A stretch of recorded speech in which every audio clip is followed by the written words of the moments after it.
Is the regret from the past holding you back? Do you feel that your experiences or your mistakes prevent you from moving forward? That you don't even deserve to move forward?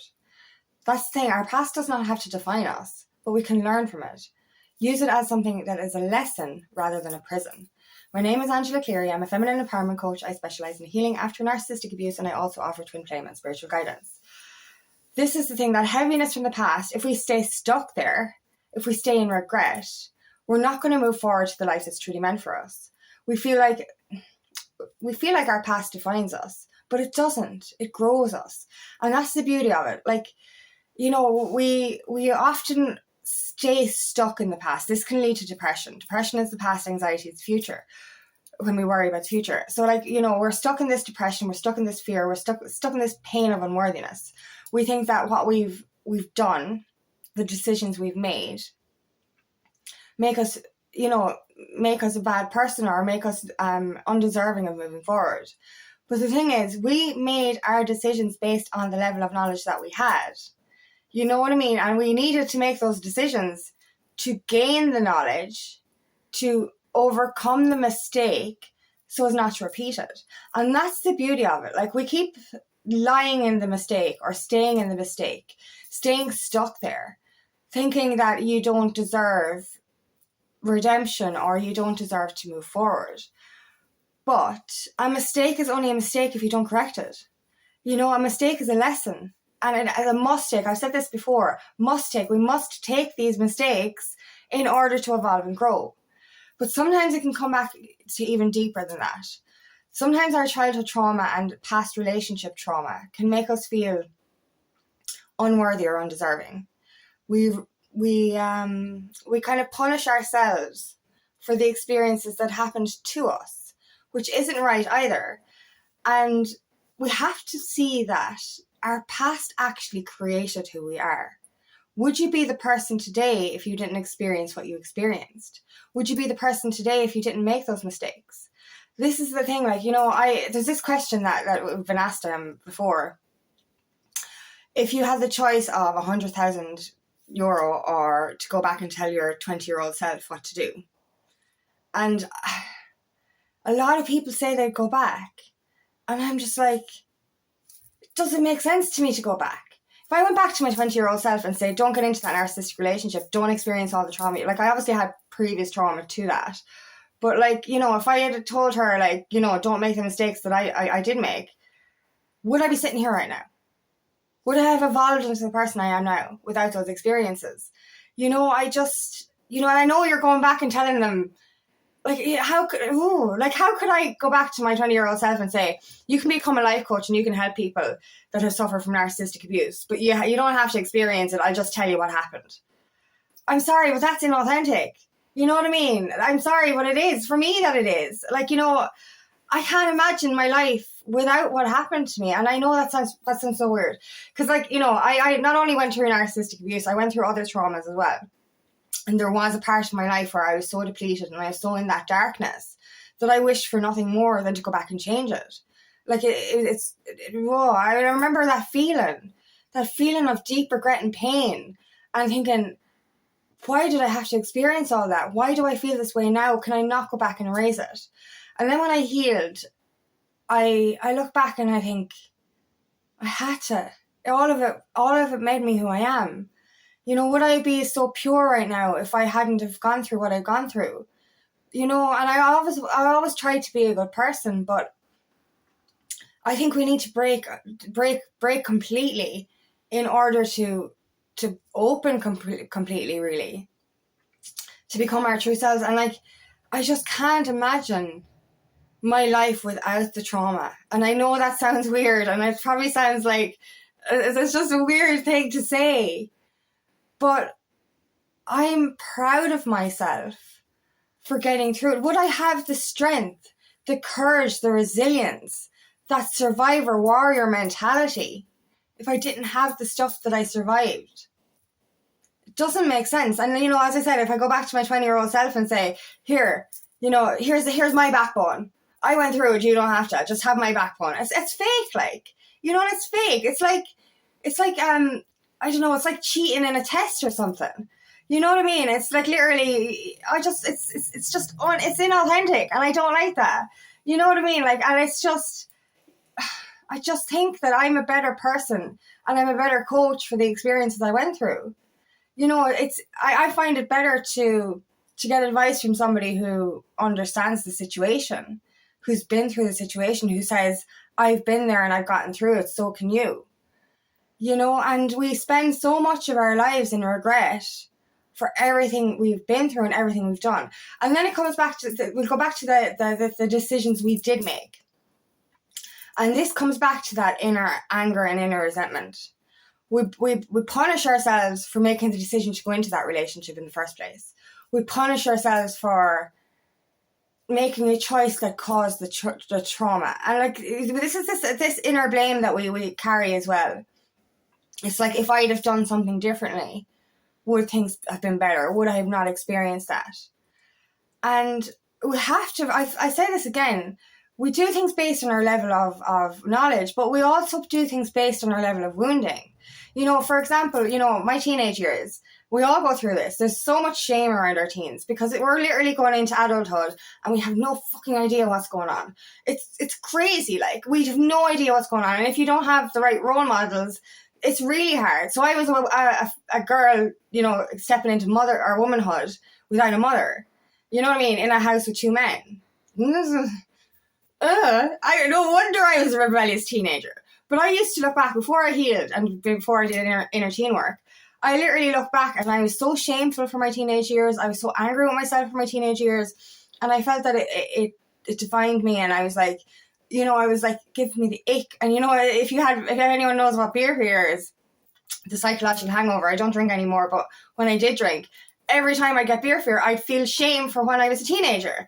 And it was always coming back up, always coming back up. And I was amazing. I've forgiven myself for everything I've done. Because I literally said to myself, you are a girl transitioning into womanhood with no mother, no idea. And that's scary anyway. But it's scarier when you have no role model. And I was like, what I did as a teenager was mild compared to what I could have done. I could have ended up, you know, really, you know, my life could have ended up a lot differently. And because, like, the way I see it is, the trauma I went through as a child, I had every right to go worse. You know what I mean? I could have done a lot worse, and it, like, as you know, it would have been accepted in a way because, you know, I was healing. I was dealing with trauma, and that's the thing. We only do the things as we're growing up, as we're evolving. Well, you know, as we're transitioning into teenhood or adulthood, we're literally making decisions based on our wounds. That's a fact. I didn't know this, of course, until I started to do inner child work. But, like, you know, we're literally making decisions based on the trauma we experienced as a child or the trauma we've experienced in relationships. You know, and the whole, like, every step of the way, we made a decision based on our wounding or our knowledge at the time. So why are we so hard on ourselves for what we've been through? And why are we so hard on ourselves for what we've experienced and what was done to us?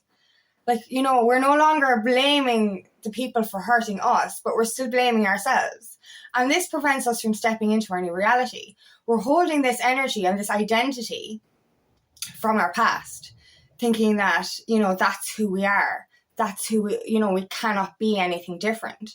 You know, so if you've grown up in a conditioned reality, which we all have, you know, where you're in this poverty consciousness, this lack mentality, this fear-based energy, trying to evolve out of that is very difficult because you think, okay, that's the way life is, you know, that's my identity. But your identity is what you believe.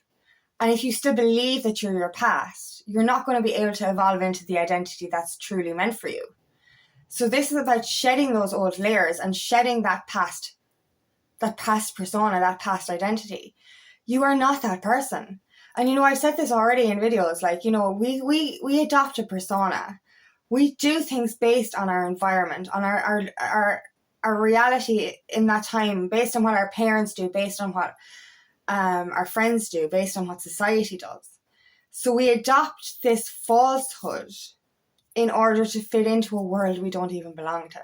You know what I mean? And it's actually when we need to shed that. But you get to shed that. You know, stop identifying yourself as this person with this past skin, this past layer. You can get rid of that. You can take it off.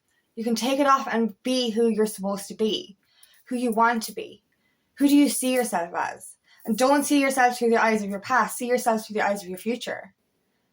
Who have you come to this planet to become? Did I say that right? You know what I mean? You're here for a reason. You're here to evolve or repeat. And we're never going to evolve or grow if we continue to repeat the energy of the past. Now, you might have learned from your mistakes. You mightn't be repeating the same mistakes. But guaranteed, if you're not, shifting out of that reality, you're going to be confronted with the same things over and over again. You are going to be in this vicious cycle of the same shit, different day. It's a fact. Like, it's just, that's the way it goes. When you don't break out of that mentality, you believe that that's all there is. So how do you shift from that? How do you get out of that? How do you evolve into who you're supposed to be? Let go. Let go of who you think you were or are. Let go of who you thought you were and start to embrace who you can be, who you want to be, who you deserve to be. Don't let the energy of the past keep you stuck. Like, you're not damaged goods because of the stuff that was done to you. You know what I mean? That's one that came up for me an awful lot, was like, you're damaged goods. Like, you don't deserve abundance. You don't deserve love. You don't deserve any of it. And why? Why? Because somebody abused me, because somebody treated me badly. That doesn't mean I'm not deserving. That person did those things. I didn't do those things. Why do we punish ourselves for the treatment of other people? The way people treated us. Why are we preventing ourselves from magic, from abundance, from love, from prosperity because of things that were done to us? Why are we blaming ourselves for things other people did? Why are we defining ourselves based on how we were treated? Based on our wounding? Based on our decisions made through a place of wounding or through a place of lack of knowledge? We need to forgive ourselves. We need to forgive our past in order to move forward. And that's the most important thing here. It's that self-forgiveness. And forgiving others as well, even if we feel they don't deserve it. You have to let go of the hold that these people have had on you or these situations have had on you. And that's the thing. If we don't release it, if we don't forgive the situation, the people, and ourselves, we're going to remain stuck in a reality that we don't belong in. And that's a fact. We have to stop letting the past hold us back. And this is another thing. That fear-based mentality comes from the past. When we step into this new reality, we keep going, do I belong here? Do I deserve this? This fear creeps back in. The only reason fear is there is based on that wounding from the past. That's the only thing that's keeping you stuck. Fear is not real. We're fearing things that may never happen. We really are. And we can create the things we fear if we continue to fear. Our mindset is so powerful. So if you're fearing because of the past, you're never really going to move forward. So it's time to step out of that comfort zone. It's time to step out of that reality, that environment that you once knew, and step into the life that is truly meant for you. We have to let go of the past. We have to release it. And if that means releasing people and situations as well, we have to do that. It's time to choose you. That is not your reality anymore. To be honest, it was never your reality. But it was a comfort zone that was adopted because of the learning or, the conditioning that you experienced. It's time to shed that old skin, time to let go of what was, and time to embrace what is. And that is your true self. So thank you so much for listening today, and I really hope this resonates. If it does, please like and share, and please subscribe to my channel so I can reach as many people as possible. And if you'd like help on your journey, please book me for a free discovery call today, and I would love nothing more than to help on your path.